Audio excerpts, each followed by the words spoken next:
নমস্কাৰ ফেসবুক লাইভলৈ আপোনালোক সকলোকে স্বাগতম আজি ৰাতিপুৱা মই ঢেকিয়াজুলিলৈ গৈছিলো আমি সকলোৱে জানো যে 1942 চনৰ 20 সেপ্টেম্বৰত স্বাধীনতা সংগ্ৰামীসকলে ব্ৰিটিছ থানাত পতাকা উত্তোলন কৰিবলৈ সিদ্ধান্ত লৈছিল সেই দিনাখন তেতিয়াৰ অবিভক্ত দৰং জিলাৰ গহপুৰ আৰু ঢেকিয়াজুলি স্বাধীনতা সেনানীসকলে তিৰংগ পতাকা উত্তোলন কৰিবলৈ আগবাঢ়ি গৈছিল ব্ৰিটিছৰ গুলিত গহপুৰত কনকলতা বৰুৱা মুকুন্দ কাকতিয়ে চৰম আত্মত্যাগ কৰিছিল দেশমাতৃৰ বাবে ঢেকিয়াজুলিত 11 জন শহীদে সেই দিনাখন দেশমাতৃৰ বাবে মৃত্যু খাবতি লৈছিল জ্যোতিপ্ৰসাদ আগৰৱালাই সেই সংখ্যা 24 জন বুলি ধাৰণা কৰিছিল ব্ৰিটিছৰ কাগজপত্ৰত 13 জন লোক বুলি কোৱা হৈছিল দুজন লোকৰ পৰিচয় পোৱা সম্ভৱ নহলগৈ আজি আমি ঢেকিয়াজুলিত সেই 1942 চনৰ 20 সেপ্টেম্বৰত মৃত্যুবৰণ কৰা শহীদ হোৱা 11 গৰাকী শহীদৰ প্ৰতিমূৰ্তি উদ্বোধন কৰিলো 11 কোটি টকাৰ এটা প্ৰকল্প শহীদ নগৰী ঢেকিয়াজুলিত উদ্বোধন কৰাৰ আজি আমাৰ সৌভাগ্য হল মই পুনৰ এবাৰ শহীদসকলৰ প্ৰতি মোৰ সশ্ৰদ্ধ প্ৰণিপাত আগবঢ়াইছো ঢেকিয়াজুলিলৈ যাওঁতে জালুকবাৰী সমষ্টিৰ বেজেৰাত কিছু সময় ৰখি নিৰ্মীয়মান বেজেৰা উচ্চতৰ মাধ্যমিক বিদ্যালয়খন পৰিদৰ্শন কৰিছিলো অসমত 8 কোটিকৈ টকা খৰচ কৰি কৰবাত অলপ বেছিও আমি 5-6খন অসমীয়া মাধ্যমৰ বিদ্যালয় জাকত জিলিকাকৈ নিৰ্মাণ কৰাৰ ব্যৱস্থা হাতত লৈছো প্ৰতিটো সমষ্টিতে এনে মহান কৰ্মযজ্ঞ আৰম্ভ হৈছে এই বিদ্যালয়বোৰ হৈ উঠিলে আমাৰ বিদ্যালয়বিলাকো সেন্ট মেৰিজ ডন বস্কোৰ দৰে ধুনীয়া দেখা হ'ব সুন্দৰ ইনফ্ৰাষ্ট্ৰাকচাৰ আৰু অতি এফিচিয়েন্ট শিক্ষক এই দুইখিনি প্ৰদান কৰাটো চৰকাৰৰ দায়িত্ব কিন্তু শিক্ষানুষ্ঠানত শৰীৰ থাকিলে নহব তাত আত্মাও থাকিব লাগিব শিক্ষক ছাত্ৰ ছাত্ৰী আৰু অভিভাৱক এই ত্ৰিবেণী সংগ্ৰামে বিদ্যালয়বিলাকক একোটা পবিত্ৰ আত্মাৰ অধিকাৰী কৰি গঢ়ি তোলে ৰাজ্যৰ শিক্ষা বিপ্লৱত এই ত্ৰিবেণী সংগ্ৰামে একোটা নতুন ৰূপ লওক তাক মই নিশ্চয় কামনা কৰিম আজি এডিআৰই আসাম ডাইৰেক্ট ৰিক্ৰুটমেণ্ট এক্সামিনেশ্যনৰ ওপৰত মই কেইটামান নতুন তথ্য আপোনালোকক দিব বিচাৰিছো আপোনালোক সকলোৱে জানে এই চৰকাৰখনে স্বচ্ছ আৰু নিকা নিযুক্তিক বিশ্বাস কৰে আৰু স্বচ্ছ আৰু নিকা নিযুক্তি প্ৰদান কৰিবলৈ যোৱা পৰীক্ষাৰ সময়ত আমি ইন্টাৰনেটৰ সেৱা বন্ধ কৰিছিলো কংগ্ৰেছ দলে যথাৰীতি মোক সমালোচনা কৰিলে কিন্তু আজি ঝাৰখণ্ডত কংগ্ৰেছ দলৰ চৰকাৰে তাতে আজি হোৱা এনেকুৱা ধৰণৰ ৰিক্ৰুটমেণ্ট পৰীক্ষাত ইন্টাৰনেট বন্ধ কৰিবলৈ সিদ্ধান্ত লয় অৰ্থাৎ আজি কংগ্ৰেছ দলে ঝাৰখণ্ডত এটা বেলেগ ৰূপ আৰু অসমত এটা বেলেগ ৰূপ ল'ব বিচাৰে দৰাচলতে আমাৰ যিমানেই অসুবিধা নহওক কিয় নৱ প্ৰজন্মক এটা স্বচ্ছ পৰীক্ষা দিয়াটো আমাৰ সকলোৰে দায়িত্ব বছৰত এটা দিনত 2 ঘণ্টা 3 ঘণ্টা সময় ইন্টাৰনেট সেৱা বন্ধ থাকিও আমি যদি 11 লাখ পৰীক্ষাৰ্থীক আত্মবিশ্বাস দিব পাৰো যে সমাজে আপোনালোকৰ কাৰণে চিন্তা কৰে সমাজে এটা স্বচ্ছ পৰীক্ষাত বিশ্বাস কৰে তাতকৈ আৰু ডাঙৰ কথা কি হ'ব পাৰে মই কংগ্ৰেছ দলক আজি দিনটোত আহ্বান জনাম যে ঝাৰখণ্ডত কংগ্ৰেছে লোৱা সিদ্ধান্তটোক আপোনালোকে অসমত বিৰোধিতা নকৰিব সকলো ষ্টেটতে বেলেগ বেলেগ ৰূপ লোৱাটো উচিত নহয় ভাল কথা ইউজুৱেলি তেওঁলোকে নুশুনে কিন্তু মই ভাবো যে অলপ অলপ ৰাইজৰ মনৰ কথা তেওঁলোকে বুজিবলৈ চেষ্টা কৰিব মই স্বচ্ছতাৰ কথা কৈছিলো আজি মই স্বচ্ছতাক আৰু এখোপ আগুৱাই লৈ যাব খুজিছো তৃতীয় বৰ্গৰ এডিআৰই পৰীক্ষা সমাপ্ত হল এতিয়া মই এটা নতুন কথা ক'ব খুজিছো 27 তাৰিখে সেৱাক আপোনালোকে আবেদন কৰিব পাৰিব মাত্ৰ 50 টকা দি যে আপোনালোকে যিখন OMR চিট লিখিছিলে সেই OMR চিটৰ এটা ফটোকপি আপোনালোকক লাগে বুলি অৰ্থাৎ আপোনালোকে লিখি থৈ অহা OMR চিটখন 27 তাৰিখৰ পৰা সেৱাৰ কাৰ্যালয়ত আবেদন কৰি সেৱাই তাৰ ধুনীয়া বিজ্ঞাপন দিব কেনেকে এডভাৰটাইজ কেনেকে আবেদন কৰিব লাগে আপোনালোকে চেণ্টাৰত জমা দি থৈ অহা OMR চিটটো এইবাৰ আপোনালোকে 50 টকা জমা দি সেৱাৰ পৰা লৈ আহিব পাৰিব ফটোকপিৰ খৰচ 50 টকা ঘৰত লৈ আহি OMR চিটটো এইবাৰ আপোনালোকে পৰীক্ষা কৰিব পাৰিব যে মই শুদ্ধ উত্তৰ দি আহিলো নে নাই শুদ্ধ উত্তৰটো কি 28 তাৰিখে আমি এনসাৰ কিটো সেৱাৰ ৱেবসাইটত আমি প্ৰকাশ কৰিম অৰ্থাৎ 27 তাৰিখৰ পৰা আপোনালোকে OMR চিটখন আবেদন কৰি সেৱাৰ পৰা ল'ব পাৰিব 28 তাৰিখে সেৱাৰ ৱেবসাইটত এনসাৰ কি প্ৰত্যেকটো প্ৰশ্নৰ উত্তৰ কি হোৱা উচিত তাকো আপোনালোকে চাব পাৰিব অৰ্থাৎ ঘৰতে বহি মইনো কিমান নম্বৰ পালো OMR চিটখন হাতত উলিয়াই লওক এনসাৰ কি লগত মিলাই চাওক আৰু 100ৰ ভিতৰত 50ৰ ভিতৰত মই কিমান নম্বৰ পালো হেয়া ঘৰতে বহি মই হিচাপ উলিয়াই ল'ব পাৰিম অৰ্থাৎ ৰিজাল্ট দিয়ালৈ অপেক্ষা কৰিবই নালাগে ভাৰতৰ কোনো প্ৰদেশতে এনেকুৱা সিদ্ধান্ত আগত গ্ৰহণ কৰা হোৱা নাছিল OMRৰ কপিও পাব আৰু এনসাৰ কিটো উপলব্ধ হ'ব এতিয়া আৰু এটা আমি স্বচ্ছতাক আৰু এখোজ আগুৱাই লৈ যাব খুজিছো এনসাৰ কিটো আপোনালোকে চালে চাই পেলাই মনত খুদুৱনি লাগিলে যে এইটো প্ৰশ্নৰ এইটোটো উত্তৰ নহয় উত্তৰটো বেলেগহে হ'ব লাগিছিল 500 টকা দি আপোনালোকে সেৱাক জনাব পাৰিব যে আপোনালোকে প্ৰস্তুত কৰা উত্তৰটো ভুল হৈছে উত্তৰটো আসলতে পঞ্চপাণ্ডৱৰ তৃতীয়জন সন্তান ভীম নহয় অৰ্জুন সেৱাই ভীম বুলি এনসাৰ কিট লিখিলে আপোনালোকে শুদ্ধ কৰি দিলে সেৱাক যে আপোনালোকৰ এনসাৰ কিটো ভুল আসলতে পঞ্চপাণ্ডৱৰ তৃতীয়জন অৰ্জুন অৰ্থাৎ আপোনালোকে সেৱাক এটা ভুল শুধৰাই দিলে তৎকালীনভাৱে সেই 500 টকাটো আপোনালোকে উভতাই পাব 500 টকাটো আমি এই কাৰণেই ফিজ লৈছো নহলে সকলোৱে এনসাৰ কিটো ভুল বুলি হাৰাশাস্তি কৰাৰ ৰাস্তাও ল'ব পাৰে যাতে হাৰাশাস্তি কৰাৰ ৰাস্তা নলয় সেইভাবে আমি এটা 500 টকা লম কিন্তু যদি আপোনালোকৰ পৰামৰ্শ শুদ্ধ হয় আমি সেই 500 টকাটো উভতাই দিম অৰ্থাৎ আজি মই স্বচ্ছতাৰ দিশত তিনিটা কথা কলো অহা 27 তাৰিখৰ পৰা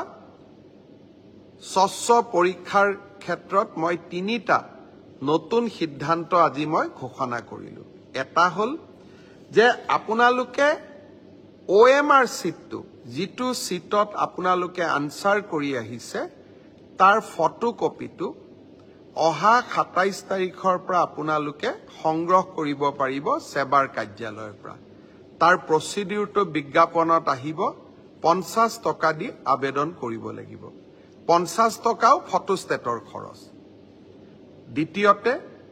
28 তাৰিখে আপোনালোকে এনসাৰ কিটো পাব যাতে OMR আৰু এনসাৰ শীটটো মিলাব পাৰে আৰু এনসাৰ কিটোত যদি আপোনালোকে কিবা ভুল দেখে সেইটো আপোনালোকে সেবাক জনাব পাৰিব 500 টকা দি আৰু আপোনাৰ পৰামৰ্শ বা আপুনি যেটো ভুল বুলি কলে হি যদি বিশেষজ্ঞসকলে সঁচাই ভুল বুলি কয় আমি আপোনাক সেই 50 টকাটো উভতাই 500 টকাটো আমি উভতাই দিম একাংশ পৰীক্ষাৰ্থীয়ে আমাক প্ৰশ্ন কৰিছিল যে OMR শীটত ফটোটো কিয় দিছে মই চালু অন্ধ্ৰপ্ৰদেশ মহাৰাষ্ট্ৰ আজিকালি সকলো ৰাজ্যৰ পৰীক্ষাত OMR শীটৰ লগত ফটোটো দিয়ে যাতে এজন পৰীক্ষাৰ্থীৰ নামত আন এজন পৰীক্ষাৰ্থীয়ে পৰীক্ষাত অৱতীৰ্ণ হ'ব নোৱাৰে আজি মই সেবাৰ বিষয়াসকলৰ লগত কথা পাতিছিলো তৃতীয় শ্ৰেণীৰ OMR শীট ইতিমধ্যে বনোৱা হৈ গল ড্ৰাইভাৰ বা তৃতীয় শ্ৰেণীৰ আন পোষ্টৰ কাৰণে আপোনালোকৰ মনোভাৱ কাৰণ বহুতে কৈছিল যে আমাৰ আইডেন্টিটিটো ৰিভিল হ'ব পাৰে আপোনালোকে কোৱা কথাটো নিশ্চয় কিছু মেৰিট আছে হে ভৱিষ্যতৰ ৰিক্ৰুটমেন্ট পৰীক্ষাত এডিআৰইৰ পৰীক্ষাত OMR শীটত ভৱিষ্যতে ফটো লগোৱা OMR শীট ব্যৱহাৰ নকৰিবলৈ মই সেবাক পৰামৰ্শ দিছো তেওঁলোকে মোক কৈছে যে স্যাৰ 29 তাৰিখৰ পৰীক্ষাত এয়া সম্ভৱ নহব কিন্তু নৱেম্বৰৰ পৰা যি অক্টোবৰত যি আমাৰ পৰীক্ষা হ'ব তাত আমি OMR শীটত ফটো নাৰাখো অৰ্থাৎ এইখন চৰকাৰক কোনোবাই ইতিবাচক সমালোচনা কৰিলে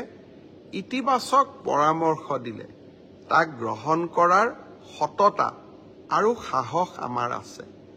কাৰণ মই সদায় বিশ্বাস কৰো মুখ্যমন্ত্ৰী বা চৰকাৰ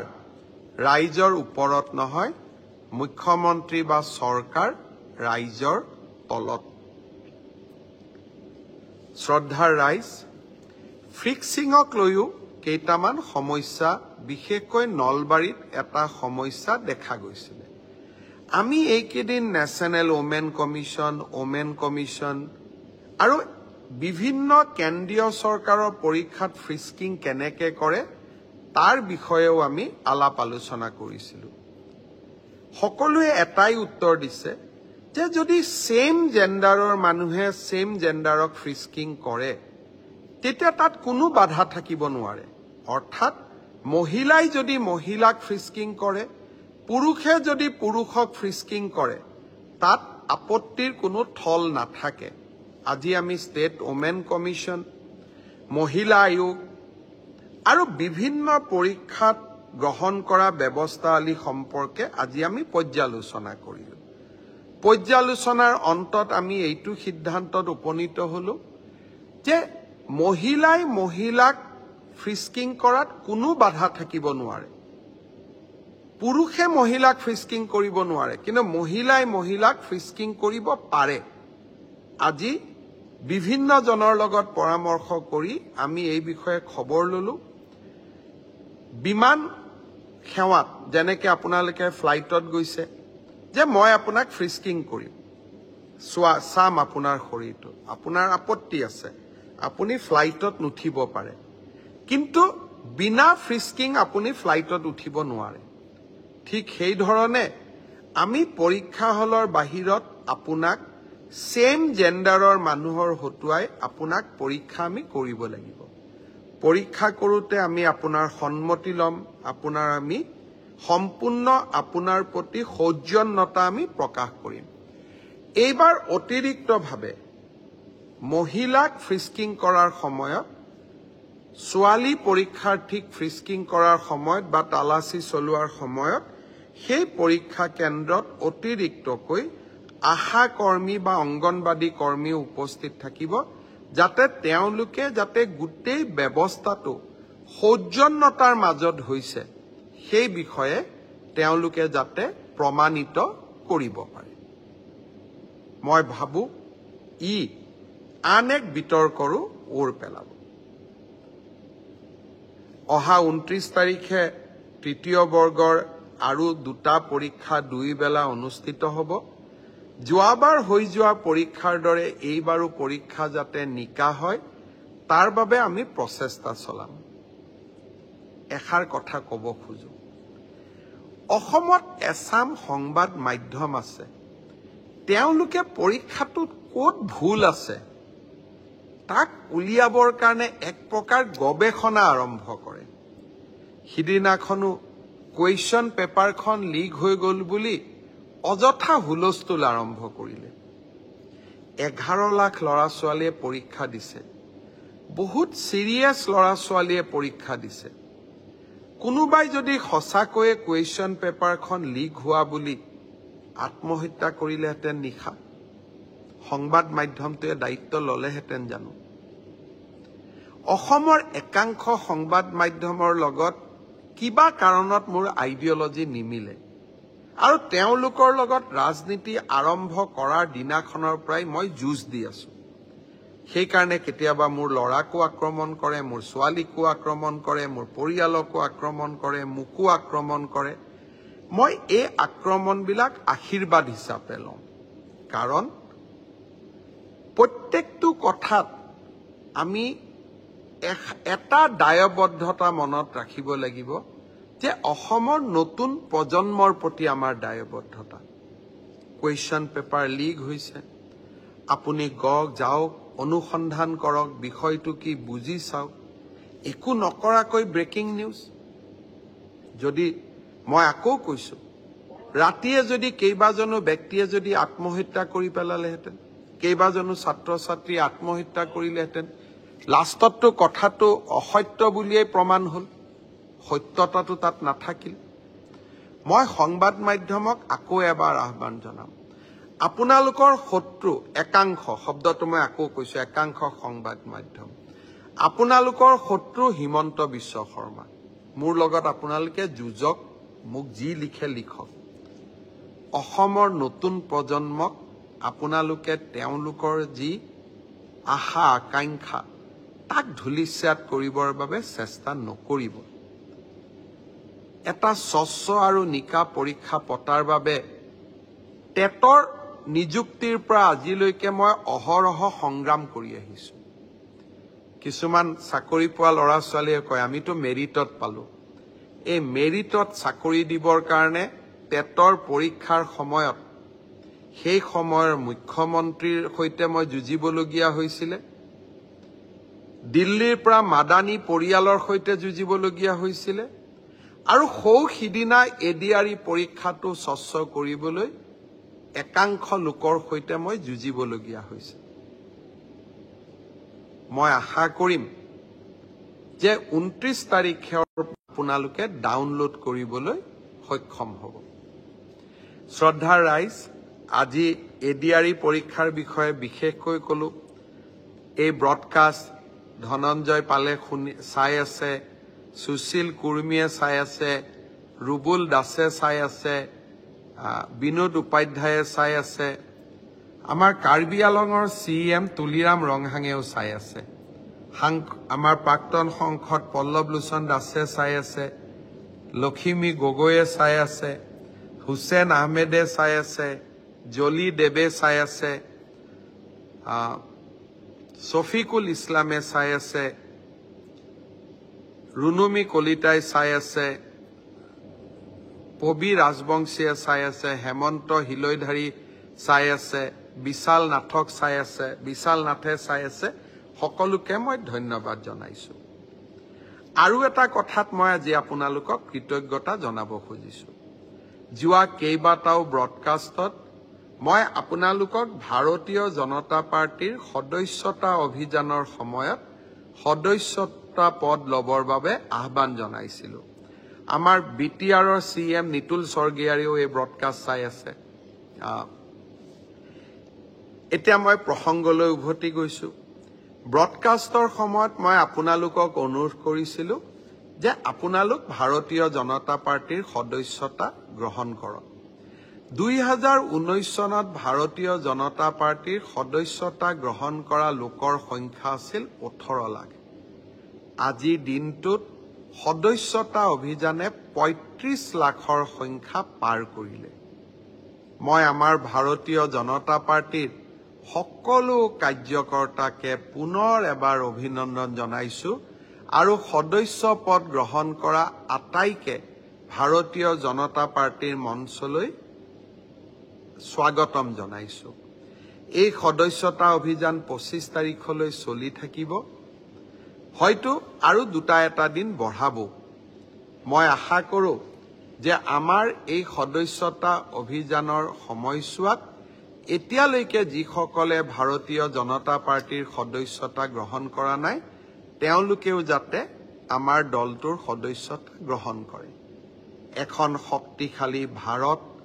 আৰু এখন বিকশিত অসম আমাৰ লক্ষ্য। এই লক্ষ্য সফল কৰাৰ বাবে মই আপোনালোকৰ ওচৰত পুনৰ এবাৰ অত্যন্ত বিনম্ৰতাৰে ভাৰতীয় জনতা পাৰ্টিৰ সদস্য পদ গ্ৰহণ কৰিবলৈ আহ্বান জনাম। যোৱা 19 তাৰিখে অৰুণোদয় 3.0 অৰ্থাৎ ৩৭ লাখ পৰিয়ালক অৰুণোদয় আঁচনিৰ সৈতে জড়িত কৰিবলৈ এক বিশাল প্ৰচেষ্টা আমি আৰম্ভ কৰিলোঁ। CM ট্ৰিপলে মুখ্যমন্ত্ৰীৰ আত্মনিৰ্ভৰ অসমৰো প্ৰথম ২৫,০০০ হিতাধিকাৰীক আমি নিৰ্বাচিত কৰিলোঁ। অহা ৩ নৱেম্বৰৰ পৰা